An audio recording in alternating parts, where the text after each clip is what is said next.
The big problems with knowledge that we have are a gap in terms of the quantity. We don't know pretty much where water is, either underground or flowing. We have an idea that a farmer might divert water. We don't necessarily know the return flows. We have the idea that a household owner might irrigate with water or flush the toilet. We don't know where the quality of that water is or how much is actually going back into the sewer system.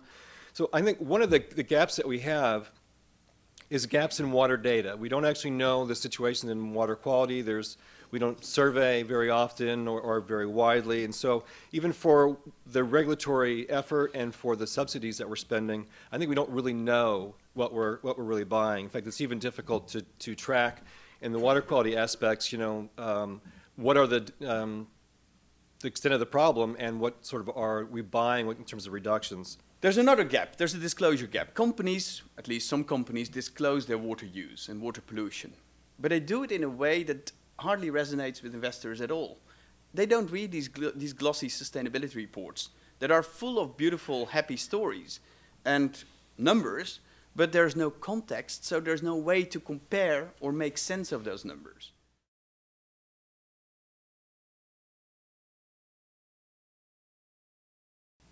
And this is the key point, that we got to go local if we are really going to get our minds around water risk. We don't understand exactly how, as Pete referred to, how to factor in risk, not just risk, but catastrophic risk into this equation. We talk about 100-year floods or 50-year floods. Those 50-year floods in many parts of the world are not in 20-year cycles. $15 billion have just been spent, or will be spent as of next year in New Orleans, generating a system that will supposedly defend New Orleans against a 1% chance surge event. $15 billion. And we know that 1% surge event is not correct. My second point about knowledge gaps is, yes, there is lack of scientific information in some cases, but again, it is how we are framing that information that I think we need greatest work on. So, for instance, in the context of climate change, what is the time frame? Other speakers have referred to this. How will disruptions present themselves? How do we take data and integrate it into an interpretive and explanatory system for policymakers? How do we present in such a way that it's actionable, as Pete referred to, for policymakers to make long-term decisions? The basic idea is this, that we track these different indicators and we aggregate them. You can aggregate or disaggregate them in a tool online that we've built. We've done a prototype for the Yellow River in China looking at the power sector. So there's all these different risk drivers that you can group in either physical, cost, or disruption risks. And you can aggregate them, as I said, and we've done so for 132 different units, geographic units within the Yellow River Basin. So the best way to think about it is a water risk atlas, but a pretty granular one. And we believe that is the key. We've got to go local with our information and our knowledge. And so it's really important that these robust risk management tools that integrate the water and energy intersection as well as land use planning, that they get stronger, that they incorporate the tools that Piet talked about, things that WRI is doing, things that GEMI is doing, things that the World Business Council for Sustainable Development are developing. These are tools that allow you to look multidimensional. You look at the local level in terms of water risk management. You can look at the regional level. And then, World Business Council allows you to look at a much higher level to say, to be able to evaluate, okay, if I look at this, series of water risk, energy risk, land use, ecosystem risk kinds of questions, I can make a better educated, analysis of where my footprint is going to impact and then what I can do to potentially mitigate those impacts.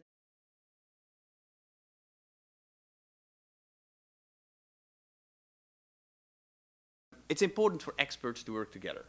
It's important to integrate water and energy planning. But we all know that none of that is easy. It just won't happen because we want it to happen. I mean, several of us have been around in the water space, at least, for decades. And we've been talking about integrated water resources management for a long, long time already. We've never really pulled it off because maybe it's too complicated. So I think there's a need, certainly a big need for a change in the way industry and government and the private sector work to solve these problems. But I think there's a big role to be played by the government agencies. We've got to figure out how to do that role. We're not doing it now. We need development of better decision support tools, like was mentioned earlier. We need integrated projects that work at the community or the watershed level to solve problems, to really get something done. We need synthesis projects and translational science.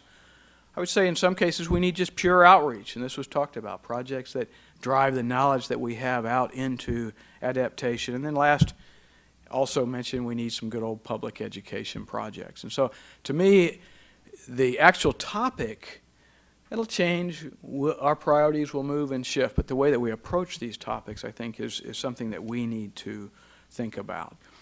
So, regarding the university role, I think it's obvious to everybody here that our primary role is that of training the next generation of managers, scientists, lawyers, engineers. That's our job, but hopefully also to train these students to work at the intersection of food, water, work across these sectors, to think critically, to think broadly, and to be lifelong learners. And that's what it really takes to work across sectors. And I would submit to you that the problem of getting students to think across these sectors is just as difficult as getting agencies to do it. I mean, it's a vexing problem, but it's certainly one that we have to address.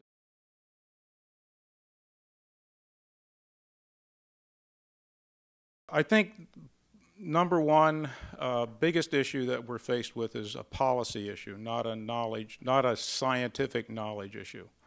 Our policies have been developed in very narrow silos.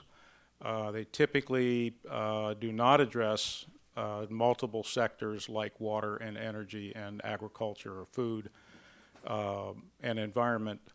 And I think if there was one thing I could fix with my magic wand, if I were Harry Potter, it would be policy. And it's very true that sometimes you do need to have someone in charge, you do need to have a rule, you do need to have a law, but you also want to try and disaggregate the responsibility for information and decision making as low a level as possible. And unfortunately, that means away from a central federal role.